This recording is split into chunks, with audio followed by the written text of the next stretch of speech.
Good morning everybody. Success point Deoband में आपका फिर से स्वागत है। आज भारतीय मध्यकालीन इतिहास का एक बहुत ही इम्पोर्टेंट टॉपिक होगा विजयनगर साम्राज्य।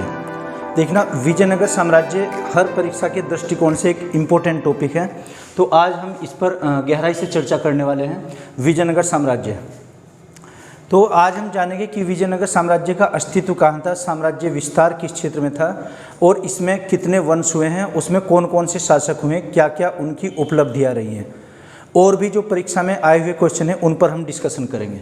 तो शुरू करते हैं विजयनगर। देखना, विजयनगर साम्राज्य, इसमें टोटल कितने वंश हुए हैं? 4 वंश हुए हैं। और 4 वंशों का कार्यकाल क्या था, उनका संस्थापक कौन है, फाउंडर्स। तो इसमें 4 वंश कौन कौन से? संगम वंश, सालू वंश, तुलु वंश और अरविडु वंश। तो पहला वंश कौन सा था? संगम वंश। दूसरा सालू वंश, ये थर्ड हो जाएगा तुलु वंश, और नंबर 4 अरविडु वंश। संगम वंश का जो शासनकाल है सन 1336 से 1485 तक, सालू वंश का 1485 से 1505 तक, और जो तीसरा सबसे इम्पोर्टेंट है तुलु वंश, तुलु वंश का 1505 से 1570 तक, और नंबर 4 अरविडु वंश 1570 से 1650 तक। इनके संस्थापक कौन कौन रहे हैं? संगम वंश के संस्थापक कौन थे? हरिहर बुक्का। देखना, ये 2 भाई थे, इनको संयुक्त शासक के नाम से भी जाना जाता है कि दोनों एक साथ ये शासन करते थे। हालांकि पहले हरिहर थे, अगर ये हमें एक ऑप्शन लगाना पड़े तो हरिहर, और उसके बाद फिर बुक्का हुए हैं। दूसरा हुआ है सालू वंश। सालू वंश के संस्थापक कौन थे? नरसिंह सालू। और नंबर 3 तुलु वंश के संस्थापक वीर नरसिंह। नंबर 4 हो जाएगा तिरुमल। ये अरविडु वंश के संस्थापक थे। तो क्वेश्चन आता है परीक्षा में कि किन वंशों के संस्थापक कौन हैं। ये टैली करने के लिए क्वेश्चन आ जाएगा, मिलान करने के लिए संगम वंश, सालू, और इधर यहाँ पर नाम क्या दे देंगे, उनके संस्थापकों का नाम मिस मैच करके दे देंगे, हमें मैच मिलाना है फिर। और इनका जो शासनकाल, ये भी कभी कभी आ जाता है क्वेश्चन। हालांकि शासकों का पर्टिकुलर शासनकाल क्या रहा है, केवल वो कृष्णदेव राय के बारे में पूछते हैं, तो उनका रहा है 1509 से 1529 तक। बाकी और ज़रूरत नहीं याद करने की ऐसे। खैर, तो इसका साम्राज्य विस्तार क्या था और ऐतिहासिक पृष्ठभूमि क्या रही है, उस पर चर्चा करते हैं। देखना, दक्षिणी भारत में अगर हम गौर करते हैं, यहाँ पर दक्षिणी भारत, साउथ इंडिया में नीचे की तरफ, जैसे कर्नाटक, केरल का कुछ भाग को छोड़कर केरल में भी, और आंध्र प्रदेश, जो ये दक्षिण का जो पार्ट है, इसमें कौन सा? विजयनगर साम्राज्य का विस्तार था। और बीच में कृष्णा नदी थी, कृष्णा नदी से ऊपर नॉर्थ की तरफ हो जाएगा बहमनी साम्राज्य। ये मुस्लिम शाही राज्य था और ये हिंदू शाही राज्य था। और आंध्र प्रदेश में एक वंश था यहाँ पर, जिसको हम वारंगल के नाम से जानेंगे। उड़ीसा का नाम भी वारंगल होता है, उत्कल भी नाम है। तो यहाँ पर गजपति राज्य हुआ करता था एक, तो गजपति, विजयनगर और बहमनी, इसकी जो ये थी सीमा रेखा, ये कौन सी? कृष्णा नदी। यहाँ पर एक किला था तुंगभद्रा नदी के संगम दोआब में, उसका नाम था रायचूर का किला।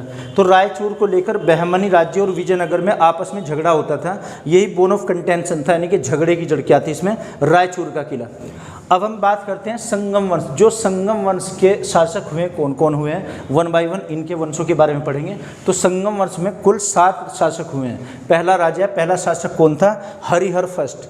पहला हरिहर फर्स्ट, फिर बुक्का और Harihar second, Devaraya first, Devaraya second, Mallikarjun, और लास्ट वन नंबर 7 हो जाएगा इसमें विरूपाक्ष सेकंड। तो ये 7 शासक हुए हैं। परीक्षा में इनका क्रम भी लगाने को पूछा गया कि पहले शासन किसने किया है, उसके बाद किसने किया है, तो हमें इसका एक क्रम याद रखना पड़ेगा। 4 वंश, उनका कार्यकाल और उनके संस्थापकों का नाम। लोकेशन क्या रहेगी? स्थिति दक्षिणी भारत में, और नॉर्थ में क्या था? बहमनी साम्राज्य, जिसमें हम 5 वंश, ये अलग चैप्टर पढ़ा जाएगा एक बहमनी। बीच में कृष्णा नदी, इनकी सीमा रेखा थी। और यहाँ पर संगम वंश के शासक कितने हुए? 7 शासक हुए हैं। इसकी जो राजधानी थी अनागुंडी, जो हरिहर ने बनाई थी, कौन सी राजधानी? अनागुंडी बनाई। और वर्तमान में इसको हम्पी के नाम से जाना जाता है, हम्पी या हस्तिनावती। गर्मी बहुत ज़्यादा हो जाती है, फैन ऑफ करके। तो चलिए बात करते हैं, चर्चा संगम वंश के बारे में। संगम वंश की स्थापना कैसे और क्यों हुई थी संगम वंश की? देखना, हरिहर बुक्का के जो फादर का नाम था, पिता का नाम उनका संगम था, तो संगम वंश का नाम संगम इसलिए पड़ा, अपने पिता के नाम पर नाम रखा था। दूसरा, ऐतिहासिक पृष्ठभूमि की बात अगर करते हैं, सन 1325 से 27 में एक विद्रोह हुआ था मोहम्मद बिन तुगलक के शासनकाल में। जो दिल्ली सल्तनत के कौन शासक थे? मोहम्मद बिन तुगलक। इसके बारे में है एक अलग से वीडियो बनाई हुई है, चाहे तो आप देख सकते हैं उसे। मोहम्मद बिन तुगलक का एक चचेरा भाई था जिसका नाम था बहाउद्दीन गुरसास्प। बहाउद्दीन गुरसास्प या गुरसास्प, इसने एक विद्रोह किया था। इसको पागल बादशाह भी कहते हैं, मोहम्मद बिन तुगलक पागल बादशाह। इसके दरबार में इब्न बतूता आया था। इब्न बतूता की एक वीडियो डली हुई है, उससे भी कई क्वेश्चन परीक्षा में पूछे गए हैं। तो इसको पागल बादशाह, परोपकारी बादशाह, रक्त पिपासु बादशाह या फिर विद्वान बादशाह भी कहते हैं। इसने 5 कार्य किए थे, 5 ये सफल हुए थे।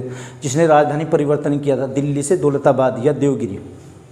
मोहम्मद बिन तुगलक के शासनकाल में उसके चचेरे भाई बहाउद्दीन गुरसास्प ने एक विद्रोह किया, और विद्रोह में जब ये शरण लेकर कहाँ गया, कर्नाटक में। कर्नाटक में एक राज्य था कंपिली राज्य, और उसके पैरेलली जो आंध्र प्रदेश में था वहाँ पर वारंगल, यानी कि उड़ीसा में एक वारंगल राज्य था। तो हरिहर बुक्का वारंगल में पहले वहाँ के सामंत थे, जो बाद में कंपिली राज्य में आए थे। कंपिली राज्य कहाँ, तो इसमें कर्नाटक में। तो जब इसने विद्रोह किया बहाउद्दीन गुरसास्प ने, इसने कर्नाटक के कंपली राज्य में शरण ली थी। शेल्टर कहाँ पर लिया, ये इसमें कंपली राज्य में शरण ली यहाँ पर। तो ये मोहम्मद बिन तुगलक ने कंपली साम्राज्य पर ही हमला कर दिया, और तुगलक ने इसका दमन किया, यानी कि बहाउद्दीन गुरसास्प का दमन किया। और यहाँ पर जो कर्नाटक में कंपली साम्राज्य था उसे हराने के बाद में कंपली को अपने राज्य में मिलाया, यानी कि साम्राज्य विस्तार हुआ, दक्षिण तक उसकी पहुँच हुई मोहम्मद बिन तुगलक की। और वहाँ से 2 अधिकारी थे जिनके हरिहर बुक्का, ये कौन थे, कंपली राज्य के अब अधिकारी थे। प्रारंभ में कहाँ पर कार्य करते थे, ये वारंगल में थे, वारंगल के सामंत थे, जो बाद में कर्नाटक में कंपली राज्य में आए थे। तो कंपली राज्य के हरिहर और बुक्का जो अधिकारी थे, इनको बंदी बनाकर दिल्ली साम्राज्य में लाया गया, यानी कि दिल्ली जहां पर सिंहासन लगता था मोहम्मद बिन तुगलक का। और वहां पर क्या किया, इनको शुरुआत में यातनाएं दी गई, लेकिन जब सरेंडर कर दिया गया और इन्होंने फिर ये धर्म अपना परिवर्तन किया, धर्म परिवर्तन, मुस्लिम धर्म इन्होंने स्वीकार किया। और बाद में इनको दरबार में एक उच्च पद भी दिया गया, क्योंकि अब ये मोहम्मद बिन तुगलक के विश्वसनीय बन चुके थे। मोहम्मद बिन तुगलक ने इनको दक्षिण में विद्रोह को दबाने के लिए पुणे भेजा वहाँ पर, यानी कि जब दक्षिण में एक और विद्रोह हुआ था, विद्रोह का दमन करने के लिए किसको भेजा गया, वहाँ पर हरिहर और बुक्का को भेजा गया। लेकिन हरिहर बुक्का जब स्वतंत्र हुए, इन्होंने दक्षिण में एक साम्राज्य की स्थापना की, और ये अपने गुरु से मिले। गुरु का नाम क्या था, विद्यारण्य, एक विद्यारण्य और एक विद्यातीर्थ। विद्यारण्य और विद्यातीर्थ, अगर हमें एक ऑप्शन लगाना पड़ता है हम विद्यारण्य बताएंगे। तो अपने गुरु विद्यारण्य की प्रेरणा से हिंदू धर्म में पुनः दीक्षित हुए थे। ये क्वेश्चन कई बार परीक्षा में पूछा गया है कि हिंदू धर्म में दीक्षित किसने किया था, इनके गुरु विद्यारण्य या विद्यातीर्थ ने। और एक वेदों के वहाँ पर टीकाकार थे, वेदों के टीकाकार या कहेंगे भाष्यकार, जो वेदों पर कमेंट लिखे गए हैं या टीकाएं लिखी गई हैं, उनका लेखक का नाम था सायण। सायण के सहयोग से इन्होंने फिर दक्षिण में विजयनगर साम्राज्य की स्थापना की थी, और सीमा रेखा इसकी क्या माना गया था, कृष्णा नदी। तो दक्षिण भारत में विजयनगर साम्राज्य की स्थापना किसने की, हरिहर और बुक्का ने। और इसका नाम संगम वंश क्यों दिया गया, पहला अपने पिता के नाम पर इन्होंने संगम वंश अपने वंश का नाम रखा, चूँकि इनके फादर का पिता का नाम था संगम। तो अब इनके बारे में 1 बाय 1 पढ़ते हैं हम कि किस शासक की क्या उपलब्धि रही है। अब हम पढ़ते हैं हरिहर के बारे में, आप तब तक ये नोट कीजिए या स्क्रीनशॉट ले लीजिए। अभी आगे बढ़ते हैं, चलिए अब हम सभी राजाओं के बारे में एक एक करके पढ़ते हैं। तो पहले शासक कौन हुए, हरिहर फर्स्ट। हरिहर फर्स्ट क्या विशेषता है, एक तो ये संगम वंश के संस्थापक, और इन्होंने जो विजयनगर साम्राज्य की राजधानी बनाई थी अनेगोंडी सबसे पहले बनाई थी, उसके बाद में जो चेंज की थी फिर विजयनगर की राजधानी विजयनगर ही बनाया। तो पहली राजधानी क्या थी, अनेगोंडी या अनेगोंडी, और इसका नया नाम क्या है, अब हम्पी, नया नाम हम्पी या फिर हस्तिनावती। हस्तिनावती ये नाम याद रखिएगा, हम्पी कई बार परीक्षा में पूछा गया है। और हरिहर फर्स्ट ने क्या किया, दक्षिण का जो होयसल राज्य था, होयसल या होयसोल, उसको अपने साम्राज्य में विलय किया गया, यानी कि विजयनगर साम्राज्य में विलाया गया, इस पर विजय प्राप्त की। और जो मदुरई या मदुरा पड़ता है, जो तमिलनाडु में आज की डेट में, मदुरा पर भी आक्रमण किया, लेकिन ये अभी इसका विलय नहीं कर पाए थे। इसके बाद में शासक कौन बनते हैं, बुक्का। बुक्का जब शासक बने, यानी कि हरिहर के जो भाई थे, बुक्का को संयुक्त शासक के रूप में भी जाना जाता है। संयुक्त शासक का मतलब क्या हुआ, ये दोनों भी सिंहासन पर एक साथ, यानी कि जब राज शासन चलता था दरबार में दोनों ही उपस्थित होते थे, पैरेलल चले हैं एक दूसरे के। तो संयुक्त शासक, क्वेश्चन क्या आया हुआ है कि संयुक्त शासक के रूप में किन शासक को जाना जाता है, तो किसको जाना जाएगा, बुक्का को। बुक्का है बुक्का फर्स्ट। उपाधि क्या थी बुक्का की, वेद मार्ग प्रतिष्ठापक। कौन सी उपाधि? वेद मार्ग प्रतिष्ठापक की उपाधि। और ये वेद तथा अन्य ग्रंथों पर टीकाएँ लिखवाई। इसके दरबार में जो विभिन्न तेलुगु भाषा के कवि सुशोभित करते थे उनसे टीकाएँ लिखवाई थी, यानी कि टिप्पणियाँ, जो वेदों पर टिप्पणियाँ लिखी गई हैं, टीका। और तेलुगु साहित्य को काफ़ी प्रोत्साहन मिला था, काफ़ी प्रोत्साहन यानी विकास हुआ है तेलुगु साहित्य का। मदुरा को विजयनगर साम्राज्य में मिला है। देखना, विजयनगर साम्राज्य में किसने मिला है? बुक्का ने। और मदुरा पर आक्रमण किसने किया था, हमला किसने किया? ये हरिहर फर्स्ट ने किया था।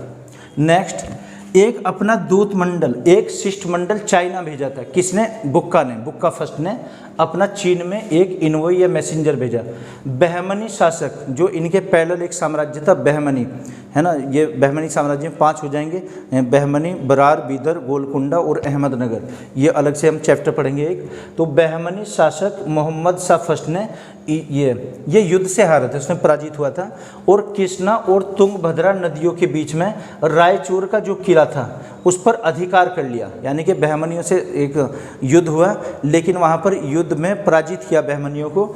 और इसने कृष्णा को एक सीमा निर्धारित किया गया था कि कृष्णा की जो दक्षिण का भाग होगा उसमें कौन? विजयनगर साम्राज्य, और जो उत्तर का भाग होगा नॉर्थ मोस्ट, वहाँ पर क्या आ जाएगा? बहमनी साम्राज्य। तो तुंगभद्रा और कृष्णा नदियों के बीच का जो दोआब का क्षेत्र होगा वहाँ पर एक किला स्थित था, रायचूर का किला। रायचूर के किले पर अधिकार किया था पहली बार, यही उसमें बोन ऑफ कंटेंशन कहते हैं जिसको, झगड़े की जड़। रायचूर का किला था दोनों में, बहमनी साम्राज्य में और विजयनगर साम्राज्य में। नेक्स्ट, अब कौन आते हैं शासक? हरिहर सेकंड। हरिहर सेकंड ये बुक्का के बाद आएंगे, जैसे हरिहर फर्स्ट, हरिहर सेकंड। तो उपाधि कौन सी थी हरिहर सेकंड की? महाराजा धीराज, या तो महाराजा धीराज की उपाधि या फिर अधिराज की उपाधि। क्वेश्चन है कि अधिराज या महाराजा की उपाधि धारण करने वाले शासक कौन थे? तो ये कौन थे? हरिहर सेकंड। ऑप्शन में हरिहर फर्स्ट भी आया है। और एक विरूपाक्ष, जो शिव का रूप होता है, एक विरूपाक्ष, विरूपाक्ष का उपासक बताया गया है। बहमनी राज्य से गोवा तथा बेलगांव, गोवा और बेलगांव छीना था हमला करके बहमनी साम्राज्य पर। ये एक बहुत बड़ी उपलब्धि थी हरिहर सेकंड की। नेक्स्ट पॉइंट, मैसूर, कांची और दक्षिणी भारत पर विजय प्राप्त की। कुछ लेखकों ने बताया है कि ये इसमें साउथ में जो श्रीलंका है जिसका नाम सिंहली द्वीप था, श्रीलंका के शासक से कर वसूलने का, यानी कि राजस्व वसूलने का अधिकार प्राप्त किया था। तो श्रीलंका के राजा से कर या टैक्स वसूला गया था, ये भी इसकी एक महान उपलब्धि थी। तो हरिहर सेकंड की क्या क्या उपलब्धि हुई? एक तो दक्षिण में कांची और मैसूर को अपने साम्राज्य में मिलाया, श्रीलंका को टैक्स देने के लिए बाध्य किया वहाँ के राजा को। नेक्स्ट जो हम पढ़ेंगे, देवराय फर्स्ट। देवराय फर्स्ट की क्या उपलब्धि, क्या विशेषता रहेगी? एक तो तुंगभद्रा नदी पर बांध बनवाया था। देखना, पब्लिक वेलफेयर की इसकी ज़्यादा योजनाएं थी तुंगभद्रा नदी पर, और जो सिंचाई की समस्या थी उसका सोल्यूशन निकाला गया, उसको हल किया। क्या था? तुंगभद्रा नदी पर एक डैम बनाया और तुंगभद्रा से और ये विजयनगर तक, यानी कि 24 किलोमीटर या 25 किलोमीटर लंबी एक नहर बनाई थी। नहर से क्या, सिंचाई की जो समस्या थी उसको सोल्व किया गया। और वहीं पर इसने एक इरिगेशन के लिए, यानी कि जो कृषि को बढ़ावा देने के लिए एक और बांध बनाया था विजयनगर में ही, यानी कि एक छोटा, जैसे हमारे यहाँ पर रबजाहे होते हैं उस टाइप से नहर से फिर अलग स्रोत बनाया गया जल का। इटली यात्री निकोली कोंटी या निकोला कोंटी भारत में आया था। ये सबसे पहला यात्री था जो विदेशी, जो विजयनगर साम्राज्य में आया। तो क्वेश्चन आया हुआ है कि कौन सा विदेशी यात्री निकोली कोंटी के दरबार में आया था? कौन? सॉरी, देवराय फर्स्ट के दरबार में निकोली कोंटी। और किस देश का यात्री था? निवासी कहाँ का था? इटली या इतालवी नागरिक निकोली कोंटी देवराय फर्स्ट के दरबार में भारत में आया। और इसने उल्लेख जो किया है कि भारत में विभिन्न त्योहार मनाए जाते थे, जैसे होली, दीपावली, नवरात्र। इन तीन के बारे में बताया गया कि होली, दीपावली और नवरात्र बड़े ही हर्षोल्लास से मनाए जाते थे। और यहीं पर इसने एक पैरामीटर बनाया है कि जो विजयनगर का एक सरकमफ्रेंस था, सरकमफ्रेंस यानी कि परिधि, जो घेरा बना हुआ था, उसकी लंबाई बताई गई है कि 96 किलोमीटर का ये घेरा बना था, यानी कि 96 किलोमीटर का। और इसमें जो एक विशाल सेना रखता था देवराय फर्स्ट, विशाल सेना में लगभग 90,000 सैनिक उपस्थित थे वहाँ पर। तो 90,000 की एक सेना, ये 9,000 लिख दिया, 90,000, 90,000 इसके पास सैनिक थे। और सती प्रथा का और पोलीगैमी, बहु प्रथा विवाह का भी उल्लेख किया गया है। एक तो कौन सी? सती प्रथा, सती प्रैक्टिस, और एक बहु प्रथा विवाह। बहुप्रथा। बहुप्रथा का मीनिंग ये होता है कि एक व्यक्ति एक से अधिक विवाह करता है, इसको पोलीगैमी बोलते हैं। तो पोलीगैमी और सती प्रैक्टिस का भी उल्लेख किया किसने? निकोली कोंटी ने। तो एक बार वो देखते हैं निकोली कोंटी कहाँ का यात्री था? इटालवी यात्री, इटली का। और किसके दरबार में आए? देवराय फर्स्ट के। क्या उल्लेख किया कि जो विजयनगर का सरकमफेरेंस था यानी कि घेरा था, उसकी लंबाई थी 96 किलोमीटर और 90,000 यहाँ पर सैनिक उपस्थित थे। एक विशाल सेना इसके पास थी। सती प्रथा का उल्लेख किया और बहुप्रथा विवाह का उल्लेख किया है कि कोई भी जो एलिट ग्रुप के घराने होते थे उसमें एक से अधिक विवाह करते थे वो लोग। विद्वानों का संरक्षक भी कहा गया है। विद्वान, ये विद्वानों को प्रोटेक्शन प्रदान करता था, संरक्षण। तो तेलुगु भाषा के काफ़ी कवि थे और तेलुगु का काफ़ी विकास हुआ है। एक लेखक थे यहाँ पर और ये विद्वान या कवि श्रीनाथ। क्वेश्चन है कि श्रीनाथ जो विद्वान थे ये किसके दरबार को सुशोभित करते थे? तो किसे करते थे? देवराय फर्स्ट के दरबार में थे और उसके साम्राज्य की शोभा बढ़ाते थे। युद्ध किससे हुआ? बहमनी शासक फिरोज शाह। फिरोज शाह ने इसको पराजित किया देवराय फर्स्ट को। लेकिन जब संधि हुई थी, एक शांति संधि, उस ट्रीटी में, उस संधि में क्या हुआ? एग्रीमेंट में कि देवराय फर्स्ट ने अपनी पुत्री का विवाह फिरोज शाह से किया और वहाँ पर दहेज के रूप में बांकापुर का क्षेत्र दिया गया यानी कि दक्षिण का। उससे क्या हुआ? शांति व्यवस्था कायम हुई। कुछ हाथी भी दिए गए युद्ध के हर्जाने के रूप में। 10 लाख का हर्जाना दिया जिसमें हुण दिए गए थे और कुछ मोती दिए गए थे और बदले में हाथी भी दिए गए थे। तो ये युद्ध किससे हुआ था? बहमनी शासक फिरोज शाह से। इसका जो सबसे प्रतापी शासक जिसके लिए हम ये चैप्टर ही पढ़ते हैं यानी कि वंश संगम काल या संगम वंश, उसमें देवराय सेकंड सबसे महत्वपूर्ण है, सबसे प्रतापी और सबसे महान शासक। देखना पूरा जो ये विजयनगर साम्राज्य है, विजयनगर साम्राज्य का सबसे प्रतापी शासक तीसरे वंश का। तीसरा वंश कौन सा था? ये संगम, सुलु और तुलु वंश। और फोर्थ था उसमें अरविडु वंश। तीसरे नंबर का जो तुलु वंश हुआ है उसका सबसे प्रतापी शासक कृष्णदेवराय, यानी कि पूरा विजयनगर साम्राज्य का सबसे प्रतापी शासक चारों सभी वंशों का। वो कौन थे? कृष्णदेवराय। कृष्णदेवराय के बाद में जो नाम हुआ है ये हुआ है फिर देवराय सेकंड का। अगर क्वेश्चन ये आता है कि सबसे प्रतापी या सबसे विशाल सम्राट हम किसे बता सकते हैं? कृष्णदेवराय को। वो ऑप्शन अगर नहीं है तो देवराय सेकंड। तो सबसे प्रतापी और महान और साहसी शासक हुआ है देवराय सेकंड। इसकी उपाधि कौन कौन सी थी? जैसे गज बेटकर की उपाधि या गज बेटेश्वर की उपाधि। गज किसे कहते हैं? एलिफेंट या हाथी को कहते हैं, यानी कि हाथियों का शिकारी। ये हाथियों का शिकार करते थे, तो गज बेटेश्वर की उपाधि। या फिर एक उपाधि थी इम्माड़ी देवराय। इम्माड़ी का तेलुगु भाषा में मीनिंग जो निकलता है या कन्नड़ में महान निकलता है, ग्रेट। तो इम्माड़ी देवराय, प्रौढ़ देवराय या वृद्ध देवराय और इंद्र का अवतार भी कहते हैं। तो कौन कौन सी उपाधियाँ हुई? एक तो गज बेटेश्वर की उपाधि, एक इम्माड़ी देवराय की उपाधि, प्रौढ़ देवराय या फिर वृद्ध देवराय और एक इंद्र का अवतार। ये 5 याद रखिएगा। ये किसके लिए थी? देवराय सेकंड के लिए थी। देवराय सेकंड सबसे प्रतापी, महान और साहसी शासक था। किस वंश का था ये? यानी कि ये आ जाएगा संगम वंश का। और सब इन चारों में सबसे महान कौन हुआ है? कृष्णदेवराय। वो आगे आएगा इसमें अगले वंश में। आगे देखिएगा, धर्म सहिष्णु। धर्म सहिष्णु यानी कि सभी धर्मों को बराबर का दर्जा देता था, किसी भी धर्म को कम नहीं आंकता था। जैसे विभिन्न जो मंत्री थे वो लिंगायत संप्रदाय से थे, शैव संप्रदाय, लिंगायत संप्रदाय, ये हिंदू धर्म से संबंधित है। और जैन धर्म के जो अनुयायी थे यानी कि उनको भी ओहदे दिए गए थे, दरबार में उनको पद दिया गया था। और ये बताते हैं कि जब राज्याभिषेक हुआ, राज्याभिषेक के बाद में जहाँ पर सिंहासन लगता था, सिंहासन के एक साइड में कुरान और दूसरे में वेद रखता था। यानी कि हिंदू और मुसलमानों ग्रंथ को ये प्रोटेक्शन यानी कि बराबर का संरक्षण देता था। अपनी सेना में 2000 इसने तुर्क मुसलमान सैनिकों को भर्ती किया और उन सैनिकों की नमाज अदा करने के लिए मस्जिद का निर्माण करवाया था। तो ये धर्म सहिष्णुता का इससे बड़ा परिचय नहीं हो सकता जो अपने ही दरबार में। और इससे भी अगर एक दूसरी गहनता की बात देखें, युद्ध किससे ये लोग करते थे? जो विजयनगर साम्राज्य के शासक ये बहमनी साम्राज्य, और बहमनी साम्राज्य क्या था? एक मुस्लिम शाही राज्य था वो, यानी कि मुसलमानों से युद्ध होगा, जबकि अपनी सेना में ये मुस्लिम को रखते थे। ये कितनी बड़ी बात हो सकती है उनके लिए। तो ये दिया कि 2000 मुस्लिम सैनिकों को भर्ती किया और उनकी नमाज अदा करने के लिए मस्जिदें बनवाई। सिंहासन के एक तरफ वेद तथा दूसरी तरफ कुरान की प्रतियां रखते थे। ये इनके दरबार में रहती थी वहाँ पर, ये अपने धर्म सहिष्णु का परिचय के लिए। दूसरा, एक अरब यात्री, ईरानी यात्री यहाँ पर अब्दुल रज़ाक भारत में आया था और ईरान के एक शाह थे शाहरुख, वहाँ के बादशाह का नाम था शाहरुख। कभी ये शाहरुख खान ये समझ लें फिल्म एक्टर, वो नहीं। तो वहाँ के बादशाह का नाम शाहरुख का दूत बनकर आया था ये भारत में। तो ये क्वेश्चन आया कि अब्दुल रज्जाक किस देश का निवासी था? अरब देश। कौन से देश का? ईरान का। तो ईरान से यहाँ पर आया और किसका दूत बनकर आया? शाहरुख का दूत बनकर। और इसने विजयनगर साम्राज्य की प्रशंसा की थी। एक देवराय सेकंड ने क्या किया था, जो लिंगायत संप्रदाय से संबंधित है, लकन्ना और जकन्ना तथा चामरस को मंत्री पद पर नियुक्त किया गया था। ये क्वेश्चन है कि लकन्ना और जकन्ना किसके दरबार को सुशोभित करते थे, यानी कि किसके दरबार में ये रहते थे? तो ये देवराय सेकंड के दरबार में रहते थे। और एक इनके जो राजकवि थे, दिनदीमा नाम था, दिनदीमा राजकवि थे, यानी कि इनके दरबारी लेखक थे। और तेलुगु के प्रोमिनेंट स्किल्ड, जिनको जानकारी बहुत ज़्यादा तेलुगु भाषा की, तेलुगु साहित्य की।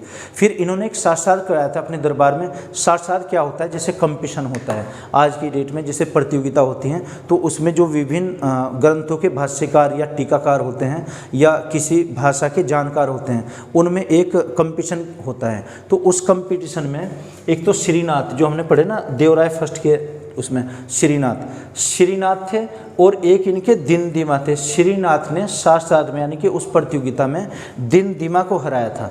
तो इससे प्रभावित होकर देवराय सेकंड ने एक कनकाभिषेक करा गया। कनकाभिषेक का मतलब क्या होता है कि सोने के सिक्कों की बौछार करा देना, इसको कनक अभिषेक बोलते हैं। हालांकि राज्याभिषेक राजाओं का होता है और कनकाभिषेक किसी भी एक अच्छे कार्य के लिए, जो विशेष कार्य होता है, दरबार में कोई ग्रेट अचीवमेंट जिसको प्राप्ति होती है, उसके लिए क्या हो जाएगा, ये कनकाभिषेक। तो कनकाभिषेक किसके लिए कराया गया? श्रीनाथ के लिए। श्रीनाथ ने किसको हराया? दिनदीमा को। किस में हराया? जो प्रतियोगिता हुई थी वहाँ पर, एक साक्षात जो हुआ था। और देवराय सेकंड अपने दरबार में तेलुगु कवियों को संरक्षण देता था। उसके दरबार में लगभग 34 कवि थे। तो क्वेश्चन आता है कि संगम काल में सबसे अधिक तेलुगु कवि किसके दरबार में थे? देवराय सेकंड के। देवराय सेकंड का राजकवि कौन था? दिनदीमा। दिनदीमा को किसने हराया था? श्रीनाथ ने। श्रीनाथ को कौन सी उपाधि दी गई थी? ये उपाधि थी कवि सार्वभौम की उपाधि। तो कवि सार्वभौम की भी उपाधि किसको दी गई? श्रीनाथ को। किसने दी? देवराय सेकंड ने। और इसी का फिर कनकाभिषेक कराया, यानी कि सोने के सिक्कों की बौछार कराई गई ऊपर। और खुद जो देवराय सेकंड थे, ये साहित्य के एक जानकार थे, इसमें तेलुगु भाषा के। तो तेलुगु भाषा में कुछ ग्रंथों पर इन्होंने टीका लिखी है। कौन कौन से ग्रंथ थे? एक तो सुधानिधि और ब्रह्मसूत्र, जो बादरायण ने लिखा था। बादरायण के ब्रह्मसूत्र पर एक टीका लिखी थी। तो फिर से एक बार समराइज कर लेते हैं देवराय सेकंड को। अगर क्वेश्चन ये आता है कि संगम काल का सबसे प्रतापी शासक देवराय सेकंड, उपाधि कौन कौन सी? ये गजबेटेश्वर की उपाधि, और एक इंद्र का अवतार बताया अपने आप को, इम्माड़ी देवराय, प्रौढ़ देवराय या वृद्ध देवराय, ये उपाधि इनके पास थी। और ये कवियों को, लेखकों, विद्वानों को संरक्षण देते थे। सबसे अधिक इसके दरबार में कौन थे? तेलुगु भाषा के कवियों की थे 34। और अब्दुल रज्जाक जो अरब यात्री था, यानी कि अरब देशों का, ईरान का, ये शाहरुख का दूत बनकर भारत में आया था, इसके राज्य की शोभा बढ़ाता था। उसने कुछ उल्लेख किया है। एक तो विजयनगर को काफ़ी प्रशंसा की विजयनगर की, और ये भी कहा कि विजयनगर में विश्व की सभी वस्तुएं मिलती हैं। ये पहले हमने एक ये बनाई थी वीडियो, विदेशी यात्रियों का विवरण, उसमें भी इसका उल्लेख किया गया था। और एक धर्म सहिष्णु, ये अपने दरबार में सिंहासन के एक तरफ कुरान और दूसरी तरफ वेद रखता था। और अपनी सेना में पहली बार बड़े पैमाने पर, बड़े स्तर पर मुस्लिम सैनिकों को भर्ती किया था। उनकी संख्या लगभग 2000 थी। 2000 सैनिकों को एक ही साथ भर्ती किया था। उसमें ज़्यादातर जो लड़ाके थे वो तुर्की थे, तुर्की मुस्लिम। और उन मुस्लिमों की नमाज अदा करने के लिए एक मस्जिद का निर्माण भी करवाया था। और लकन्ना, जकन्ना और चामरस ये मंत्री पद पर नियुक्त थे। ये किससे संबंधित है? लिंगायत संप्रदाय से। ये शैव धर्म की एक शाखा होती है जैसे लिंगायत संप्रदाय। और श्रीनाथ के लिए एक कनकाभिषेक कराया गया और कवि सार्वभौम की उपाधि थी। इसके बाद में जो 2 शासक और बचते हैं, एक मल्लिकार्जुन और एक आएगा विरूपाक्ष सेकंड, उनके बारे में अभी करते हैं। आप तब तक ये नोट कीजिए या स्क्रीनशॉट लीजिए इसका। अगले शासक का नाम है मल्लिकार्जुन। मल्लिकार्जुन ने लगभग वही उपाधि धारण की थी जो उनके पिता के पास थी। जैसे एक तो इम्माड़ी देवराय और किसकी? देवराय सेकंड की। तो इसकी भी मल्लिकार्जुन की इम्माड़ी देवराय, दूसरी प्रौढ़ देवराय और तीसरी गजबेटेश्वर या गजबेटकर की उपाधि, यानी कि हाथियों का शिकार करने वाला। ये तीनों उपाधि मल्लिकार्जुन के पास थी। क्वेश्चन है कि चीनी यात्री मल्लिकार्जुन के दरबार में कौन आया था, तो माहुआन एक चीनी यात्री था जो मल्लिकार्जुन के शासनकाल में दरबार में आया था। और इसमें मल्लिकार्जुन के काल में ही विजयनगर साम्राज्य का यानी कि संगम वंश का पतन प्रारंभ हुआ था, अब पतन होने लगा था। तो इसके बाद का शासक कौन आता है, फिर विरूपाक्ष। विरूपाक्ष सेकंड की क्या विशेषता है, कोई ऐसी खास उपलब्धि नहीं है, बस ये कि ये अंतिम शासक था। अंतिम शासक कौन, विरूपाक्ष। और यहाँ पर अराजकता फैल गई थी अब साम्राज्य में। अराजकता का लाभ उठाकर एक क्वेश्चन आता है कि प्रथम बलाफार किसे कहा गया था। बलाफार का मीनिंग ये हुआ कि सत्ता का हरण करना। एक यहाँ से एक उदय होता है, ये बनता है जो सालू वंश की स्थापना। तो ये कौन सा था हमारा, संगम वंश। दूसरा वंश कौन सा आएगा, सालू वंश। सालू वंश के संस्थापक कौन थे, नरसिंह सालू। नरसिंह सुलू या सालू, प्रोनाउंस कुछ भी कर सकते हैं। नरसिंह सालू ने अराजकता का लाभ उठाकर एक नए वंश की स्थापना की, सालू वंश की स्थापना। तो कार्यकाल क्या रहा है, शासनकाल सन 1485 से 1505 तक, तो लगभग 20 वर्षों तक। तो 20 वर्षों में एक या दो ही शासक हुए हैं, कोई ऐसी खास उपलब्धि नहीं। तो बलाफार ही आता है हमारी परीक्षा में, तो कि प्रथम बलाफार किसे कहा गया, जब नरसिंह सालू ने सत्ता का हरण किया और इस वंश की स्थापना की, यानी कि संस्थापक कौन था, नरसिंह सालू। और इस घटना को क्या कहा गया, बलाफार, यानी कि एक वंश से जब दूसरे वंश की नींव रखी जाएगी, फाउंडेशन रखी जाएगी। नरसिंह सालू का एक पुत्र था इम्माड़ी नरसिंह। इसके पुत्र का नाम क्या था, इम्माड़ी। इम्माड़ी नरसिंह जब तक अल्प वयस्क था, कम आयु का था, तो इसके संरक्षक के रूप में नरसा नायक को नियुक्त किया गया था। इसके बारे में एक अलग से वीडियो बनाएंगे नरसा नायक की। तो नरसा नायक अब तो समझ लीजिए कि इसका संरक्षक यानी कि गार्जियन कह सकते हैं या सुरक्षा देने वाला संरक्षक कौन था, नरसा नायक। किसका, इम्माड़ी नरसिंह। और इम्माड़ी नरसिंह किसका पुत्र था, नरसिंह सालू का। यहाँ से फिर नरसा नायक का भी एक पुत्र था, उसका नाम था वीर नरसिंह। तो नरसा नायक ने इम्माड़ी नरसिंह को पेनकोंडा के किले में कैद किया था। पेनकोंडा कहाँ पर, ये दक्षिणी भारत में है। जब ये वयस्क हुआ तो पेनकोंडा के दरबार इसमें किले में कैद किया गया। और यहाँ पर चूंकि सत्ता का हरण होने लगा था अभी, तो नरसा ने चोल, चेर और पांडे जो साम्राज्य था उसको हराया था। इन तीनों को, ये दक्षिण के एक वंश हुए हैं, संगम काल में हम पढ़ेंगे। चोल राज्य, चेर राज्य और पांडे राज्य, इन तीनों को ही हराया था। ये किसको ख्याति प्राप्त थी, नरसा नायक को। नरसा नायक का एक पुत्र था वीर नरसिंह। वीर नरसिंह ने नरसिंह सालू के पुत्र इम्माड़ी नरसिंह को हराकर उसकी हत्या कर दी थी।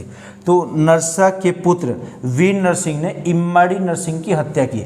और जब हत्या कर दी, अब सत्ता का हकदार कौन था, अब नए वंश की स्थापना होती है, फिर तुलु वंश आता है। तो तुलु वंश में वीर नरसिंह ने तुलु वंश की स्थापना की। इसको क्या कहा गया, द्वितीय बलाफार। प्रथम बलाफार क्या था, जब सालू वंश की स्थापना की गई। और जब सालू वंश का अंत किया गया, यानी कि तीसरे तुलु वंश की स्थापना, उसको सेकंड बलाफार कहा गया है। तो इस तरीके से ये हमारे दो वंश हो जाते हैं, एक तो कौन सा, संगम वंश, और एक सालू वंश। संगम और सालू। इसके बाद का जो हम पढ़ेंगे ये तुलु वंश होगा, जिसमें कृष्णदेवराय के बारे में पढ़ा जाएगा। ये पूरा चैप्टर ही उस महान शासक के लिए है।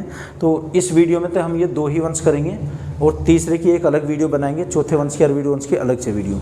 तो लगभग इस पर हमारी 4 या 5 वीडियो बनेंगी टोटल।